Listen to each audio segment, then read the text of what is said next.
Vamos a dar comienzo a esta tertulia de este viernes 10 de enero de 2020, cuando vamos con los saludos. Juan Grompone, ¿qué tal? Buen día, Juan, ¿cómo estás? Buen día, ¿qué tal? Muy bien.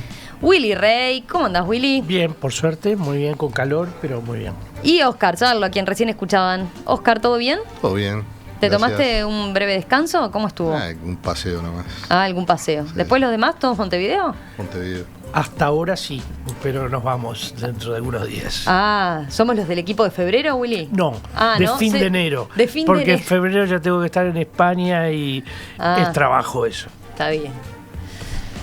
Vamos al primer tema que tenemos previsto para hoy.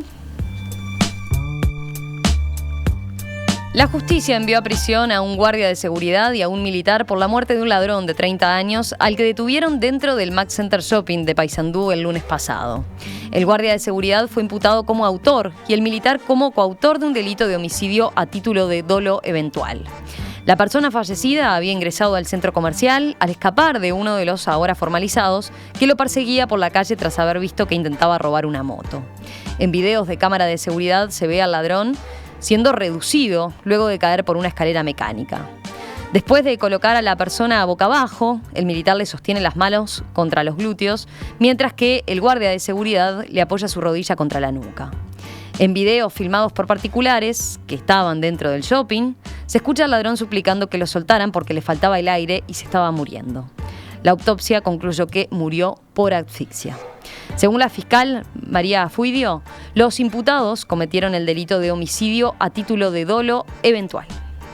Significa que es si bien el resultado no fue querido, pero fue posiblemente previsto por los agentes en la situación. El texto del auto de procesamiento profundiza en esto, señalando que si bien los imputados no tuvieron directamente la voluntad de causarle la muerte al ladrón, no detuvieron su accionar en el momento en que la persona comenzó a gritar que le faltaba el aire, asumiendo de esa manera ambos imputados el riesgo de ocurrencia de muerte.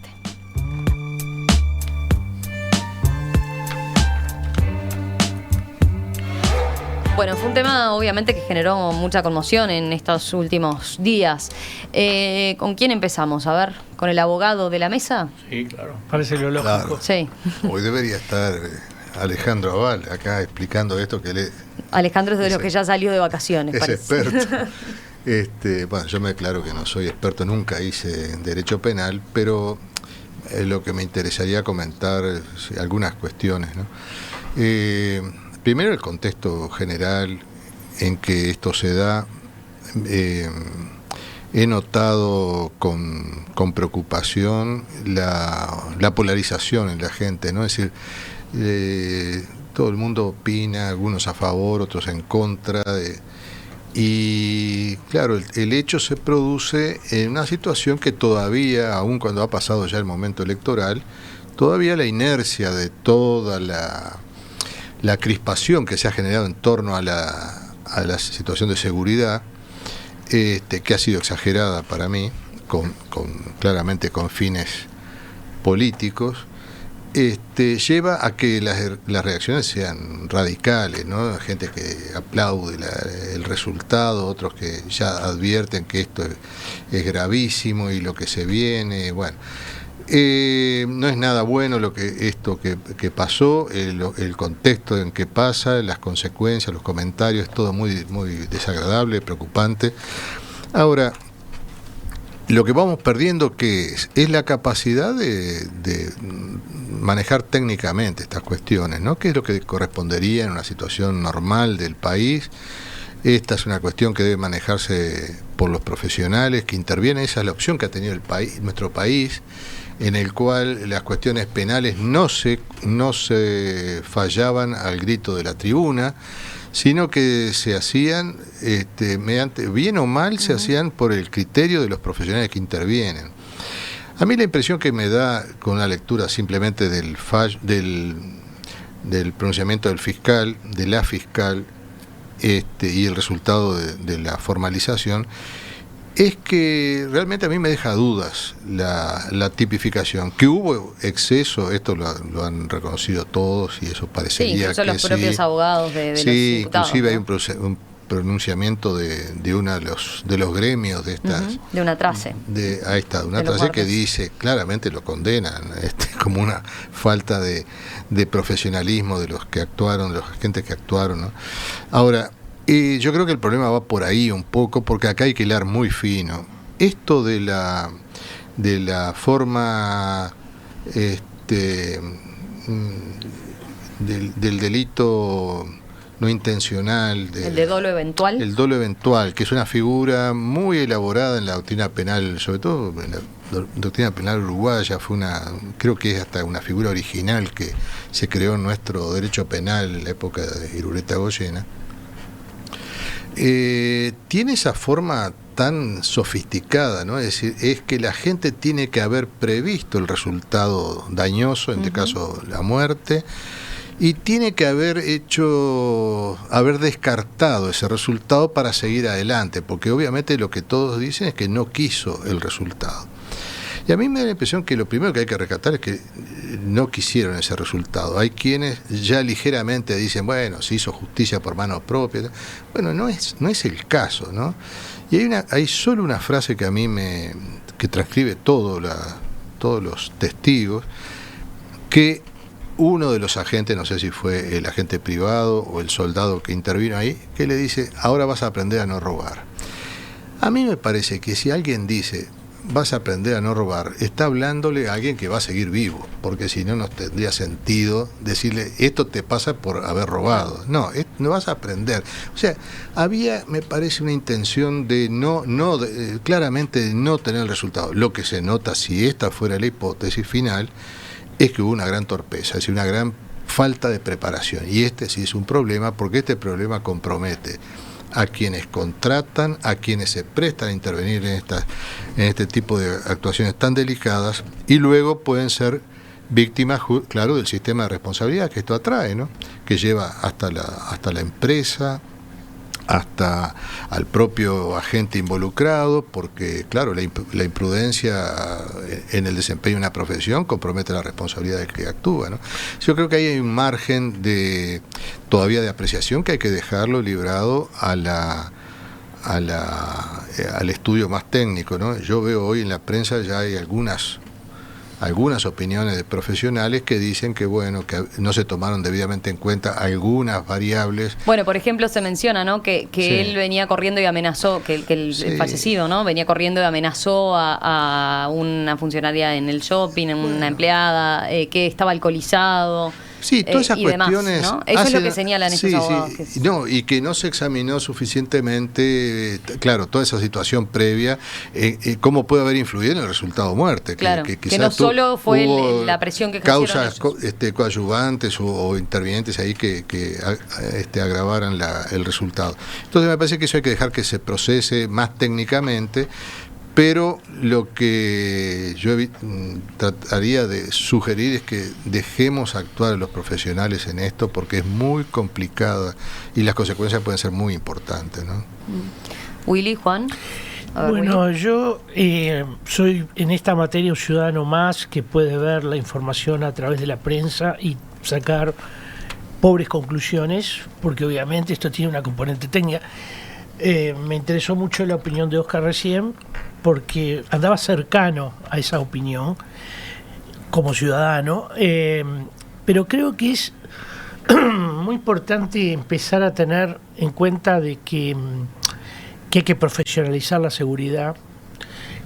Creo que la seguridad es una materia importante, es un debe en el país, y que, bueno, estos actores de la seguridad privada necesitan tener una formación que quizá hoy no tienen. Yo no estoy poniendo en tela de juicio la seguridad de tipo privada. Digo que esta seguridad tiene que profesionalizarse y que no sucedan cosas como las que sucedieron. Yo coincido, no creo que existiera la mala voluntad o la intención de querer llegar a lo que se llegó, pero la verdad es que a lo que se llegó es lo que sucedió. Entonces hay que trabajar sobre esto Y creo que básicamente hay que trabajar por el lado de profesionalizar la seguridad. Me parece que eso es lo que puedo aportar como ciudadano en esta discusión. Juan. Bueno, naturalmente yo no voy a opinar de la parte legal, porque entiendo que es delicada, es complicada y además no tengo nada que ver con eso. Sí quiero opinar de esto otro, que cuando desaparece el Estado de Derecho, entonces aparece la ley de la selva. Y entonces el correlato a que te maten por 100 pesos es que te maten por un intento de robo. Es exactamente lo mismo. Es decir, es la misma barbaridad que te maten por robarte 100 pesos a que te maten por un intento de robo. Y todo esto, en definitiva, tiene que ver con la desaparición del Estado de Derecho en una cantidad de situaciones. Es decir, la represión policial no actúa, la policía no está muchas veces, la policía llega tarde muchas otras veces, o simplemente no llega en otras veces. Y bueno, y pienso que la sociedad está alta de esa permisividad, ¿no? Está alta de esa permisividad y la ausencia del Estado de Derecho en situaciones simples, ¿no? De modo que esto conduce a la ley de la selva. Estamos mirando las consecuencias de lo mismo, ¿no? Es decir, que hay dos puntos en los cuales no se puede ser tolerante. No se puede ser tolerante en la desaparición del Estado de Derecho y no se puede ser tolerante en el abandono de la educación. Estos son dos puntos críticos. Y hay que ser absolutamente intolerante. No es aceptable ninguno de los dos abandonos. Les comento algunos de los mensajes que llegan. Por ejemplo, hasta ahora nos focalizamos en la actitud del guardia y del militar, ¿no? Pero hay quien dice, por ejemplo, Aldo dice: me provoca más desprecio el que grabó y no hizo nada.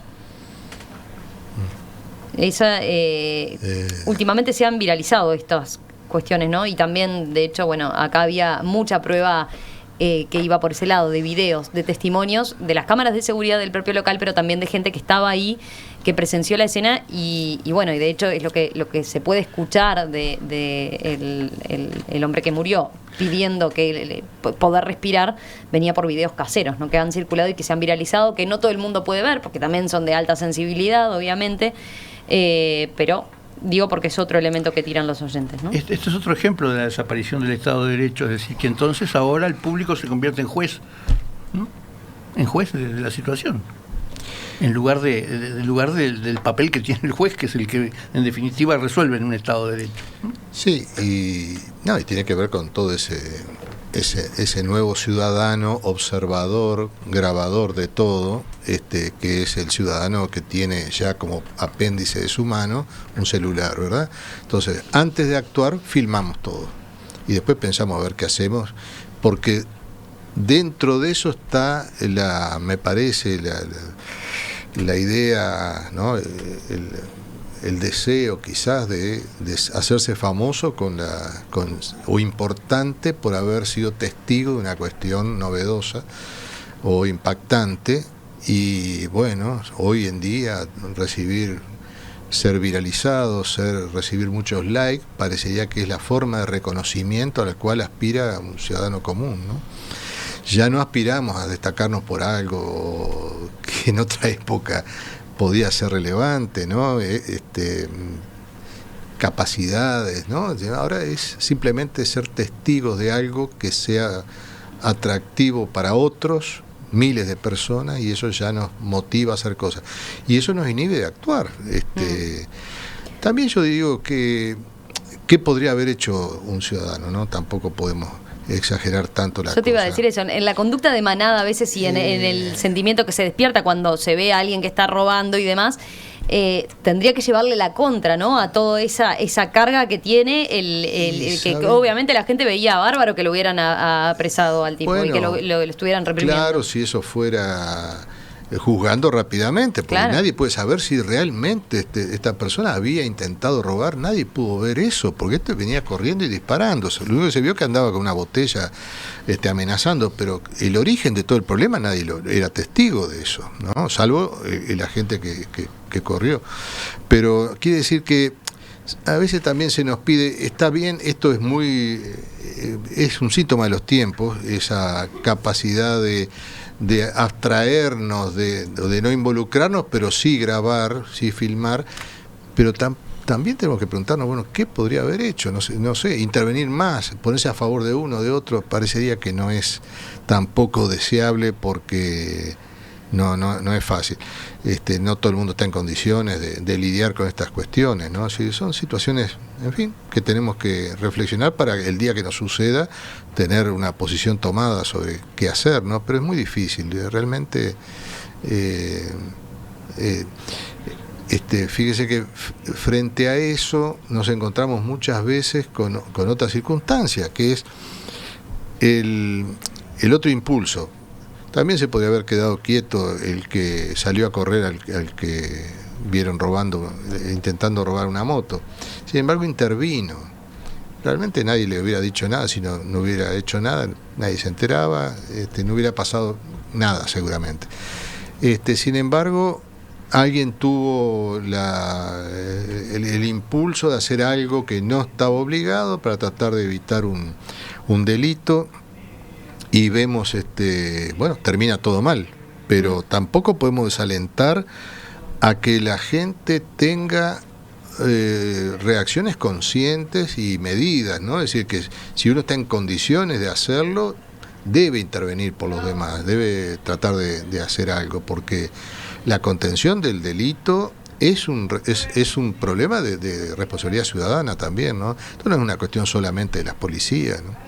Yo quedé muy impresionado, había una breve anécdota, hace muchos años, debe ser más o menos 10, 15 años, andaba caminando o venía de algún lado ahí, seguramente de la CSIC, creo que era, ahí que está ahí en Jackson y Chaná, creo que es, y venía caminando por ahí y veo un movimiento sorprendente. Un señor joven se baja de un coche, un carromato grande, creo que era un Mercedes-Benz viejo, ¿sí?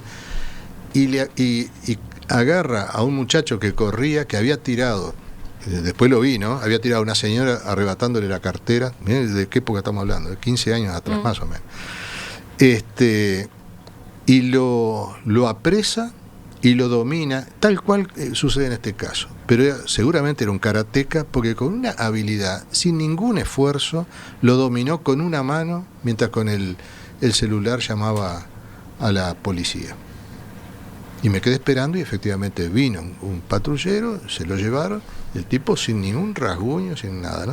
Es decir, el tipo paró el auto, se bajó, conmovido porque la señora la habían tirado al suelo, lo detuvo, pero claro, el tipo era un profesional, se ve que de la lucha o de las técnicas estas marciales, y lo hizo con tal prolijidad. Bueno, ese es un modelo de cuando uno puede hacer las cosas, comprometerse, me parece que está bien, pero también tiene que saber si hace responsable de lo que pase, ¿no? con estas cosas.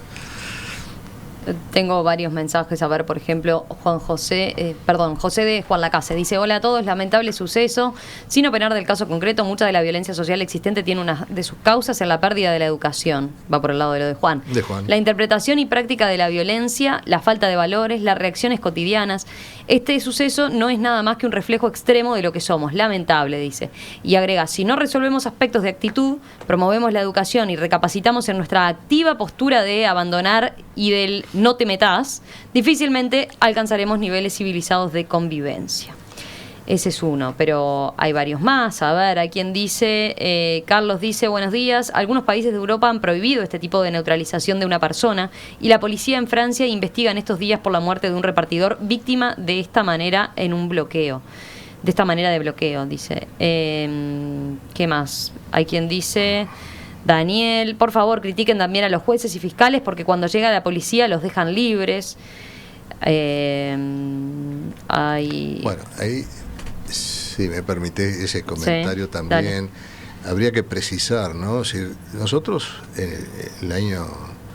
hace 2 años cambiamos el principio jurídico aplicable en materia penal y el principio es la libertad, es decir, por aplicación del principio, como consecuencia del principio de inocencia, hasta que no se tiene un fallo judicial, o sea, hasta que no se ha estudiado debidamente con todas las garantías un caso, la persona debe estar libre. porque ese es el principio que hasta entonces no regía y que ahora se entiende, todo el sistema político y académico entendió que esta era la forma de proceder.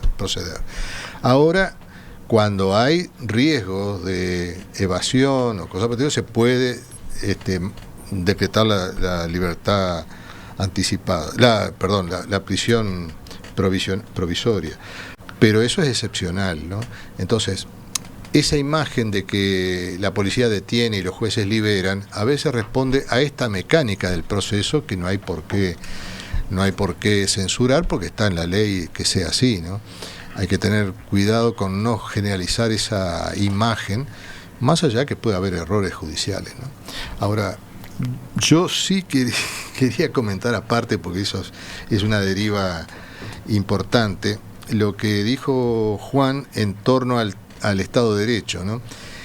Estoy de acuerdo con él que el Estado de Derecho como condición de convivencia es la mejor, y cuando eso se deteriora, igual que con la enseñanza, todos empezamos a convivir peor, ¿no? Y se nos van de la mano los problemas.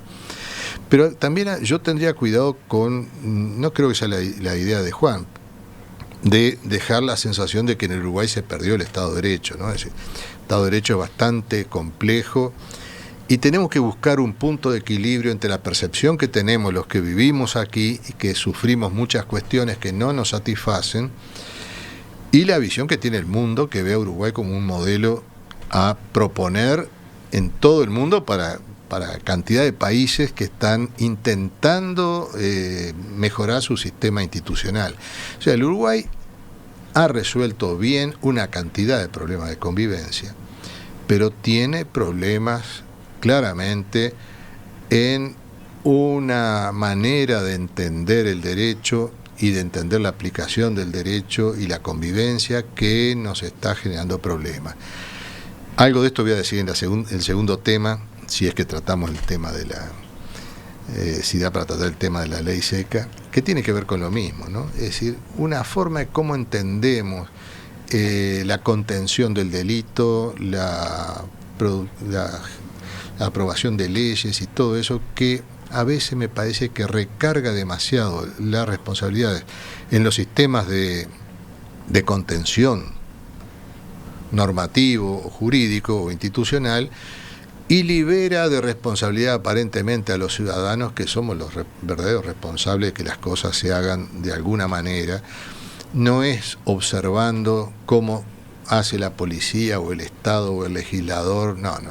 La seguridad, la educación es responsabilidad de todos, igual que la limpieza de la ciudad, todo. Y acá estamos muy acostumbrados, me parece, a juzgar como observadores. No somos observadores de nuestra propia sociedad, somos parte de la sociedad.